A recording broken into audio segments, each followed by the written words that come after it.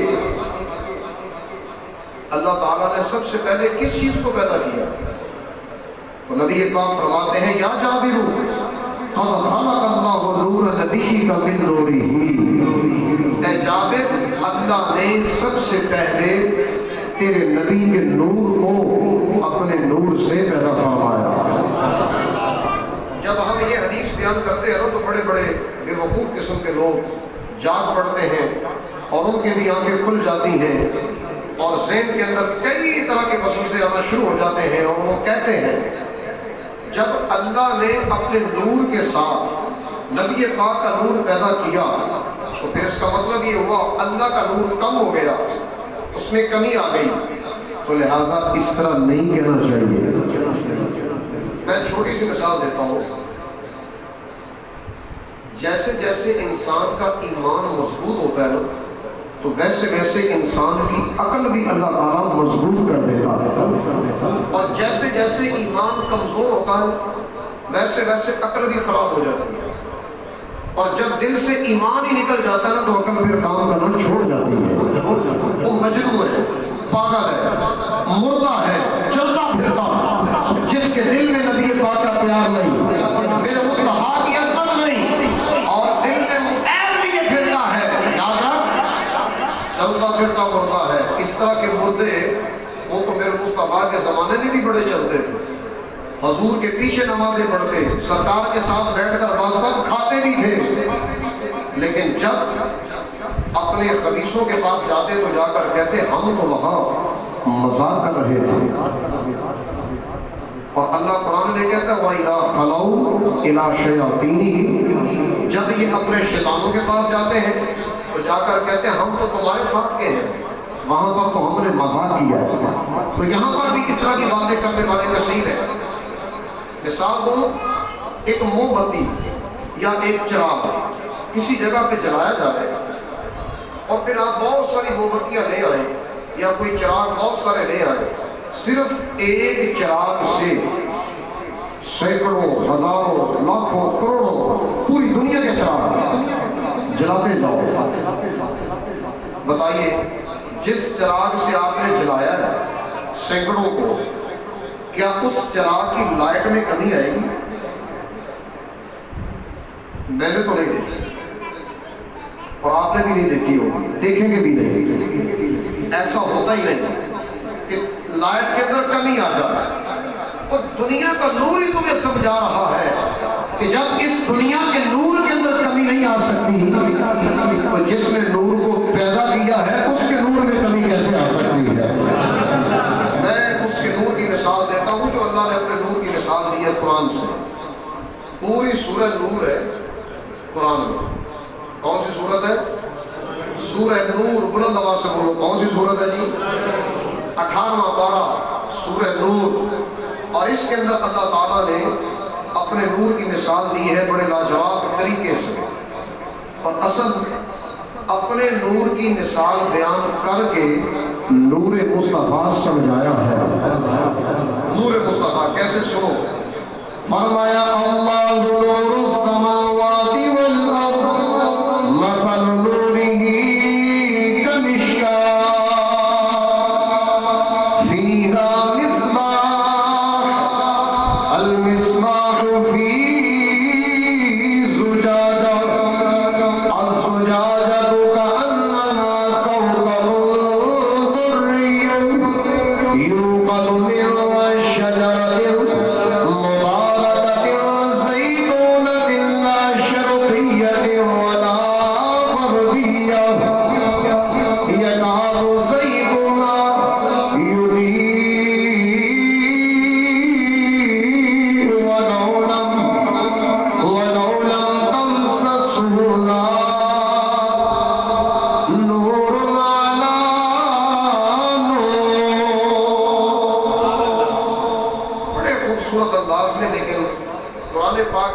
کام اوکھا ہے۔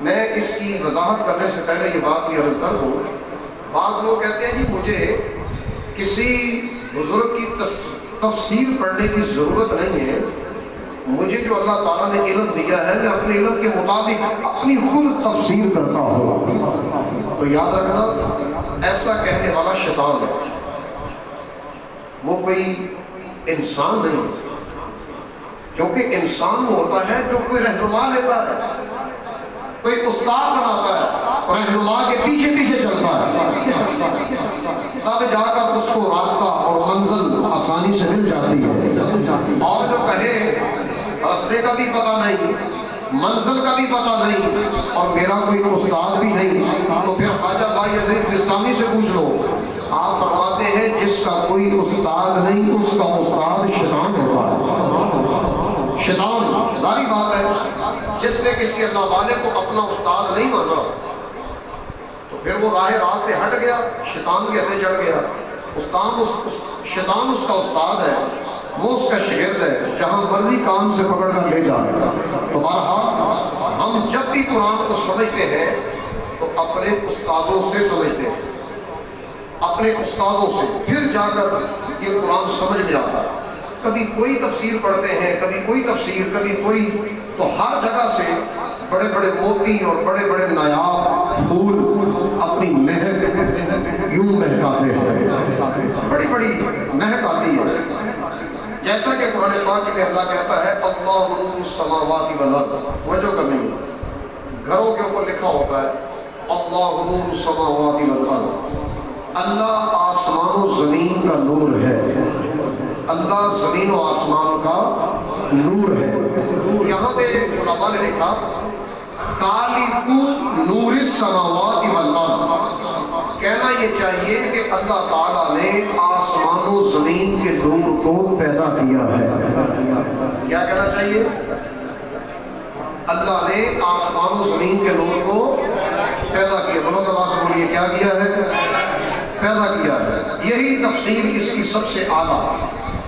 پھر فرمایا مثل نورہ کمشکاۃ، اللہ کے نور کی مثال ایسے ہے جیسے تاق، جیسے تاق، فیہا مصباح، اس تاق کے اندر چراغ، اس تاق کے اندر چراغ، المصباح فی زجاجہ، اب وہ چراغ ایک فانوس میں، فانوس میں، الزجاجہ کأنہا کوکب دری، اور وہ جو فانوس ہے وہ گویا کہ چمکتا ہوا ستارہ ہے، فانوس چمکتا ہوا ستارہ ہے، یوقد من شجرۃ مبارکۃ، اور اس کو جو چمک ملی ہے یہ ملی ہے زیتون کے درخت سے۔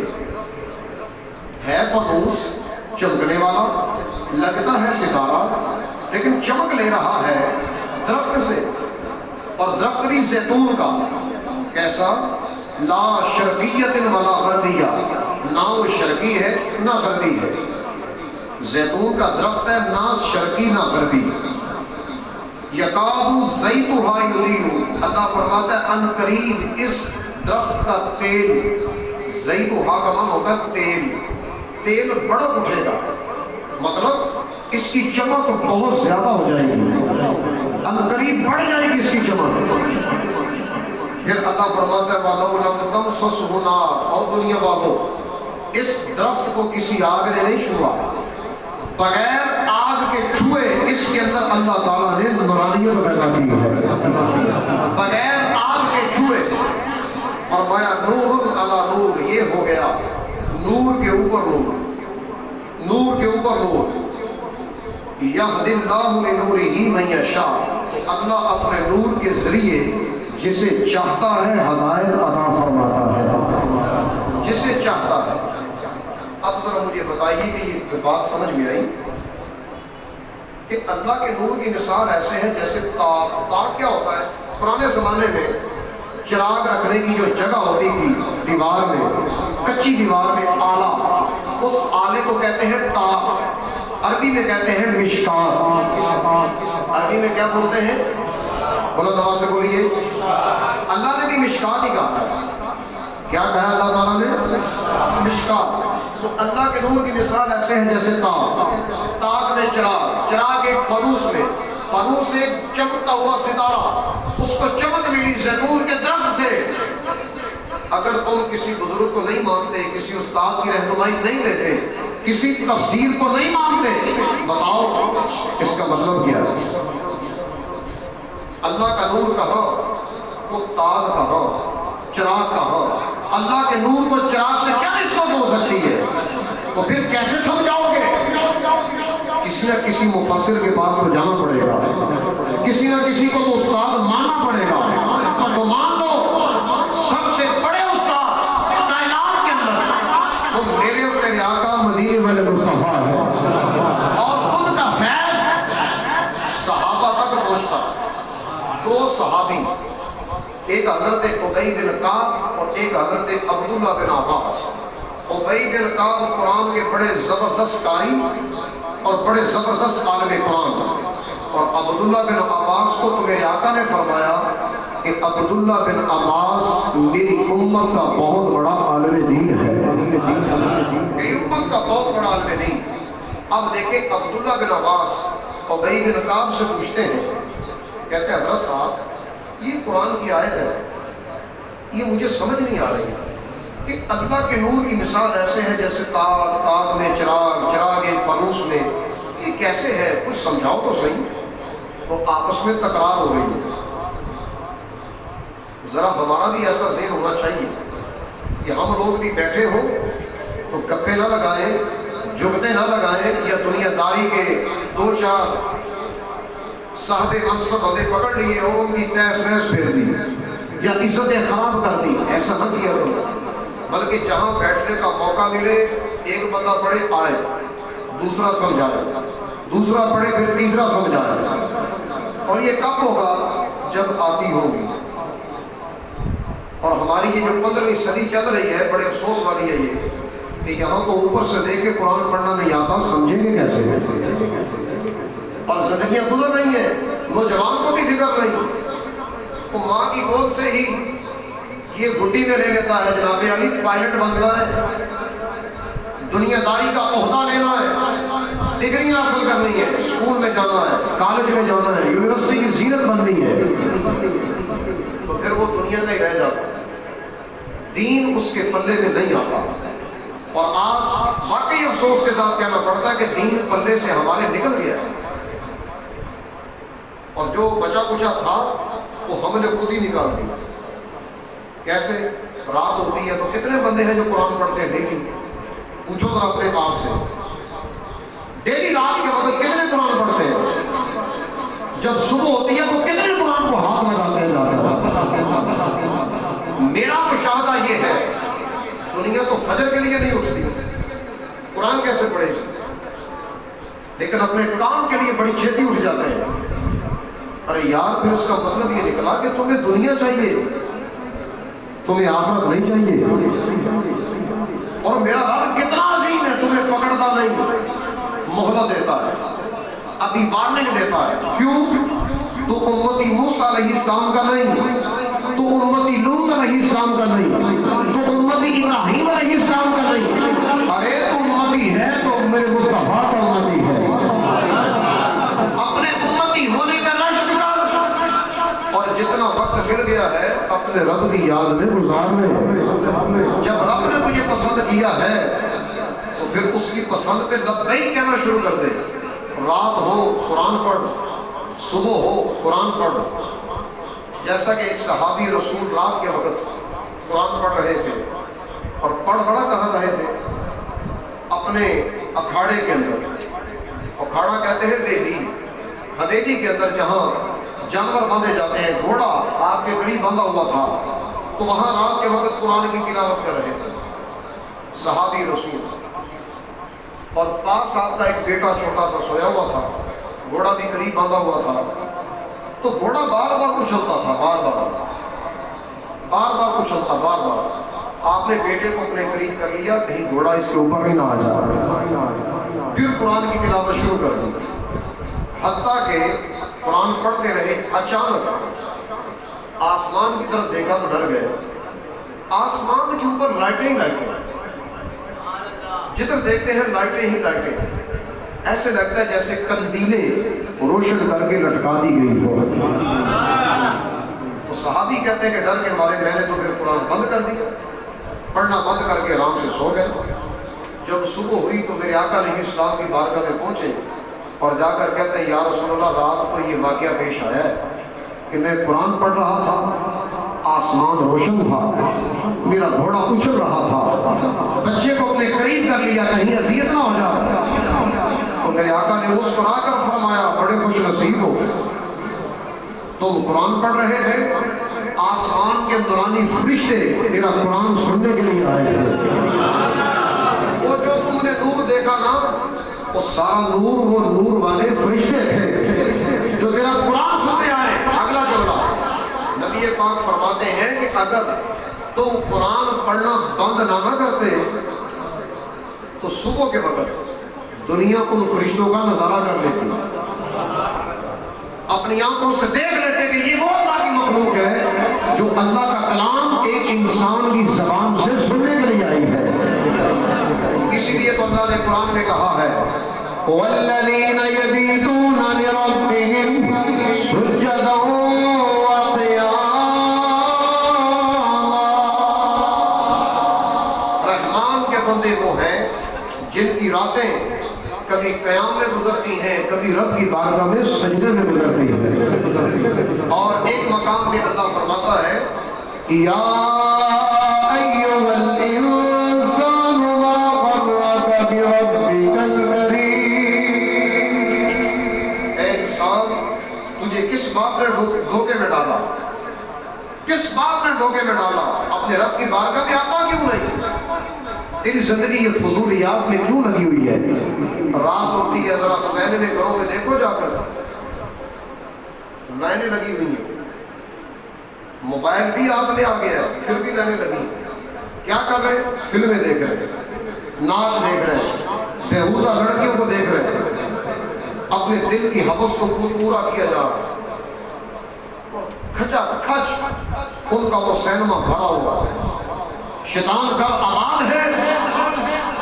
اور ادھر آ کر دیکھو مسجدوں کے اندر لاکھوں روپیہ لگا دیا مسجدوں کے اوپر، کروڑوں روپیہ لگ گیا مسجدوں کے اوپر، تلاوت کرنے والا کوئی نہیں، بیٹھ کر وہاں قرآن سننے والا کوئی نہیں، اور اگر کوئی 2-4 منٹ کے لیے آ بھی جاتا ہے دل لگتا ہی نہیں۔ 5-7 سجدے کیے اور نکل گیا۔ یہی میری زندگی ہے۔ 2 رکعت بڑی مجبوری سے پڑھنا آتی ہے، 4 رکعتیں بہت مجبوری سے، نہ کبھی سنتیں پڑھی نہ کبھی نفل پڑھے، بس زندگی گزر رہی ہے۔ ارے یار زندگی بدلو، کب بدلو گے؟ ورنہ یہ زندگی تمہیں بدل دے گی۔ کیسے بدلے گی؟ کہ آج تیری زندگی کا دن ہے، کل رات ہو جائے گی، تیرا یہ حسن سب مٹی میں مل جائے گا، تیری یہ جوانی اعضاء میں قوت سب مٹی میں مل جائے گی۔ بڑے بڑے عظیم و شان لوگ آئے، بڑے بڑے حسن و جمال والے، مٹی کھا گئی۔ بڑا بڑا پیسہ تھا ان لوگوں کے پاس، کہاں گئے؟ کوئی نام ہے؟ ایک قبرستان کو میں نے دیکھا، وہاں ایک قبر پہ لکھا تھا کیپٹن فلاں، کیپٹن فلاں۔ اور کیپٹن کا عہدہ ایسا ہوتا ہے، بڑی بلا ہوتی ہے، اور دنیا جہاں سے گزرتی ہے ڈرتی ہے کہ یہ بندہ جا رہا ہے۔ کتنے اس کے محافظ ہوتے ہیں، باڈی گارڈ ہوتے ہیں، بڑی شہرت۔ تو میں سوچ رہا تھا کہ کسی وقت اس کا بھی نام تھا، آج کہاں گیا؟ نام اتار کر پھٹی پہ لکھ دیا گیا، بس اس کا اتنا ہی نام تھا، ختم ہو گیا۔ اب کیا ہے؟ قبر کے اندر جا کر حساب دینا، اور جب کبھی نماز ہی نہ پڑھی ہوگی تو تم کیا سمجھ لو میری قبر بڑی اچھی ہو جائے گی؟ اور تم نے کبھی قرآن ہی نہیں پڑھا، آتا ہی نہیں قرآن پڑھنا، کیا سمجھتے ہو میری قبر بڑی سونی ہونی ہے؟ میرے آقا علیہ السلام نے فرمایا قبر یا تو جنت کا باغ ہے یا جہنم کا گڑھا۔ اور یہ نہیں سنا بے نمازی کو قبر اتنا دباتی ہے کہ ادھر کی پسلیاں ادھر کے اندر یوں پھنس جاتی ہیں۔ راوی حدیث کو بیان کرنے والے نے یوں کر کے کیا کہا اس طرح کر کے دونوں پسلیاں آپس میں پھنس جاتی ہیں، کیا کرو گے؟ کون آئے گا چھڑانے کے لیے؟ اس لیے تو میں کہتا ہوں عشق محمد کی شمع جلانا دل میں، بعد مرنے کے قبر میں اجالا ہوگا۔ عشق محمد کی شمع جلانا دل میں، بعد مرنے کے قبر میں اجالا ہوگا۔ اور عشق محمد کون دیتا ہے؟ قرآن۔ دیکھو کیسے دیتا ہے۔ صحابی رسول عبداللہ بن عباس پوچھتے ہیں ابی بن کعب سے، کہتے ہیں حضرت صاحب یہ قرآن پاک کی آیت ہی سمجھا دیں، سمجھ نہیں آئی۔ تو ابی بن کعب کہتے ہیں ذرا سمجھو، اللہ تعالیٰ کہتا ہے اللہ نور السماوات والارض مثل نورہ کمشکاۃ، اللہ زمین و آسمان کا نور ہے، اس کے نور کی مثال ایسے ہے جیسے تاب۔ تو کہتے ہیں سنو، یہاں اللہ تعالیٰ نے نورانیت مصطفیٰ کا ذکر کیا ہے۔ عبداللہ بن عباس کہتے ہیں کیسے؟ فرمایا اس طرح، دیکھو اللہ کہتا ہے اللہ کے نور کی مثال ایسے ہے جیسے تاک میں چراغ، تو تاک سے مراد ہے میرے مصطفیٰ کا سینہ، تاک سے مراد میرے آقا کا، بلند آواز سے بولیے، سینہ۔ اور عربی میں کہہ دیں تو مشکات، اردو میں کہہ دیں تو تاک، اور تاک سے مراد میرے مصطفیٰ کا سینہ۔ پھر ابی بن کعب کہتے ہیں کہ سینے کے اندر ہوتا ہے دل، تو دل ہے چراغ، سینے میں کیا ہوتا ہے؟ دل، اور دل کیا ہے؟ سب کا نہیں، صرف میرے مصطفیٰ کا۔ حضور کا دل سینے کے اندر چراغ ہے، چمک رہا ہے۔ پھر فرمایا اللہ کہتا ہے وہ چراغ ایک فانوس میں ہے، اور فانوس کا کام کیا ہوتا ہے؟ خوبصورتی پیدا کرنا، درمیان میں لگایا جاتا ہے چھت پہ، خوبصورتی پیدا کرنا۔ تو نبی پاک علیہ السلام کا سینہ تاک ہے، اس میں چراغ دل ہے، اور فانوس اس دل کے اندر میرے مصطفیٰ کی نبوت ہے۔ دل کو اللہ نے اتنا خوبصورت کیا، اتنا خوبصورت کہ کہا فانوس ہے، چمکتا ہوا فانوس، اور کیا ہے وہ؟ نبوت مصطفیٰ، میرے آقا کی مبارک نبوت۔ پھر کہا کہ اس کو ایسا لگتا ہے کہ جیسے یہ چمکتا ہوا ستارہ ہے، تو واقعی سینہ بھی چمکدار ہے، دل بھی چمکدار ہے، اور اس کے اندر نبوت بھی لاجواب ہے، ساری چمک ایسے لگتا ہے جیسے چمکتا ہوا ستارہ۔ تو یہ چمک ملی کہاں سے؟ اللہ کہتا ہے زیتون کے درخت سے۔ کہاں سے ملی ہے؟ زیتون کے درخت سے۔ تو حضرت ابی بن کعب کہتے ہیں زیتون کے درخت سے مراد ہے حضرت ابراہیم علیہ السلام، کیونکہ ابراہیم نے نہ مشرق کو پوجا نہ مغرب کو پوجا، نہ مشرق کی پوجا کی نہ مغرب کی، بلکہ اس رب کی عبادت کی جس نے مشرق کو بھی پیدا کیا ہے، مغرب کو بھی پیدا کیا ہے۔ اور ابراہیم علیہ السلام کی اولاد میں میرے آقا علیہ السلام کا نام آتا ہے، اس لیے میرے آقا فرماتے ہیں آنا ابن الذبیحین، یہ حدیث یاد کر لیں، آنا ابن الذبیحین، تین لفظ ہے سارے، آنا ابن الذبیحین، میں دو ذبیحوں کا بیٹا ہوں۔ حضور کیا فرماتے ہیں؟ میں دو ذبیحوں کا بیٹا ہوں۔ ایک ذبیحہ حضرت اسماعیل علیہ السلام، کہ جب آپ کو لٹایا گیا چھری چلائی گئی، چھری چلی نہیں، تو چھری کیوں نہیں چلی؟ کیونکہ ان کی پشت سے اللہ تعالیٰ نے میرے مصطفیٰ کو پیدا کرنا تھا۔ چھری کی کیا مجال تھی کہ چلے جاتی؟ تو کہا ایک ذبیحہ حضرت اسماعیل اور دوسرے ذبیحہ حضرت عبداللہ، میرے آقا کے والد محترم حضرت عبداللہ، کیونکہ عبد المطلب نے جب آب زمزم کا کنواں تلاش کرنا چاہا اور منت مانی کہ میں اللہ کی بارگاہ میں کچھ پیش کروں گا، پیاری چیز، تو کنواں نکل آیا، کنواں مل گیا، منت پوری کرنی تھی تو حضرت عبداللہ سب سے چھوٹے بیٹے تھے، بڑے ہی پیارے تھے، بہت پیارے، تو کہنے لگے اب اسی کی قربانی کروں گا، اللہ کی بارگاہ میں پیش کروں گا، قربان کیا جائے گا یہ بچہ۔ لیکن ایک بڑی عقل مند خاتون تھی اس قبیلے کے اندر، اس نے کہا کہ بیٹے کو ذبح نہ کریں بلکہ اس کے برابر قرہ ڈالیں، اونٹ ایک طرف کرتے 100 اور ایک طرف حضرت عبداللہ، ان کا آپس میں قرہ ڈالتے جائے، ادھر 100 اونٹ آتے گئے، ادھر قرہ، پھر عبداللہ کے نام، پھر 100 اونٹ آئے، پھر عبداللہ کے نام، پھر 100 اونٹ آئے، پھر عبداللہ کے نام، یوں کر کے پھر ایک ایسا وقت آیا کہ قرہ نکل آیا اونٹوں کے نام، ورنہ حضرت عبداللہ رضی اللہ تعالیٰ عنہ آپ کو ذبح کیا جانا تھا، لیکن ذبح کیسے کیا جاتا؟ ان کے لفظ جگر ہیں میرے مصطفیٰ، تو اس لیے میرے آقا نے فرمایا کہ میں 2 ذبیحوں کا بیٹا ہوں، اور حضرت اسماعیل ابراہیم کی اولاد میں سے ہیں، اسی وجہ سے فرمایا کہ جو وہ چمک ملی ہے نا ستارے کو، وہ چمک ملی ہے حضرت ابراہیم علیہ السلام سے، نہ وہ شرقی ہیں نہ وہ غربی ہیں، ان قریب ان کا تیل بڑک اٹھے گا، مطلب ذکر مصطفیٰ اتنا ہوگا کہ ہر طرف چانن ہی چانن ہو جائے گا۔ بلکہ میں تو یہی کہتا ہوں، آمد مصطفیٰ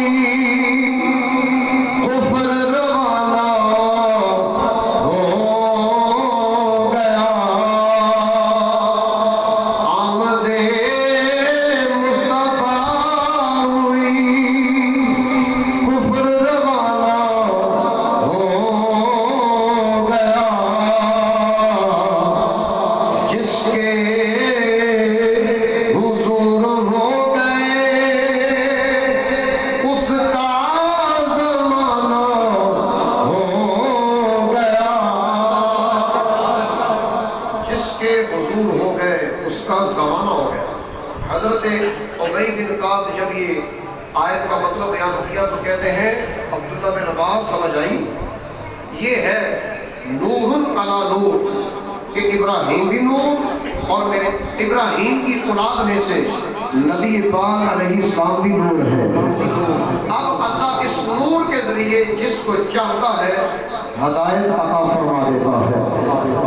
اب میں اس کی شرح میں ایک حدیث بیان کرتا ہوں کہ ہر چیز کو جو نور ملا ہے یہ میرے مصطفیٰ کا صدقہ ہے۔ کوئی بندہ اپنے آپ پہ فخر نہ کرے، کیوں؟ جو کچھ ملا ہے مصطفیٰ کا صدقہ ہے۔ حدیث یہ کتاب ہے میرے پاس سیرت کی، المواہب اللدنیہ، سیرت کی کتاب لکھی ہے المواہب اللدنیہ، اور یہ نبی پاک علیہ السلام کی مکمل مبارک زندگی کا اس میں ذکر ہے۔ یہاں ایک حدیث لکھی ہے، حضرت جابر رضی اللہ تعالیٰ اس کے راوی ہیں، کہتے ہیں کہ اللہ تعالیٰ نے جب نبی پاک علیہ السلام کو منانے کا ارادہ فرمایا تو اللہ تعالیٰ نے ساری مخلوق کو پیدا کرنے سے پہلے نبی پاک علیہ السلام کا نور پیدا کیا۔ سب سے پہلے کیا پیدا کیا؟ بولو دبا سے بولیں، آگے اس کی تقسیم کا نہیں ہونی ہے، بولیں ذرا، کیا پیدا کیا؟ نور۔ سب سے پہلے اللہ نے نبی پاک کا نور پیدا کیا۔ اب نبی پاک علیہ السلام نے پھر خود فرمایا کہ اللہ تعالیٰ نے میرے نور کے 4 حصے کیے۔ کتنے حصے کیے؟ بلند آواز سے بولو، کتنے؟ 4 حصے۔ نمبر 1، پہلے حصے سے اللہ تعالیٰ نے قلم کو پیدا کیا۔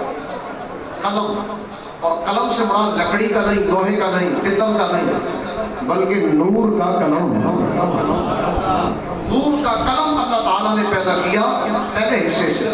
دوسرا حصہ فرمایا تختی، لوح، تختی، لوح محفوظ، جس کے اوپر ساری دنیا کی تقدیریں لکھی ہوئی ہے، اور یہ لوح محفوظ ہے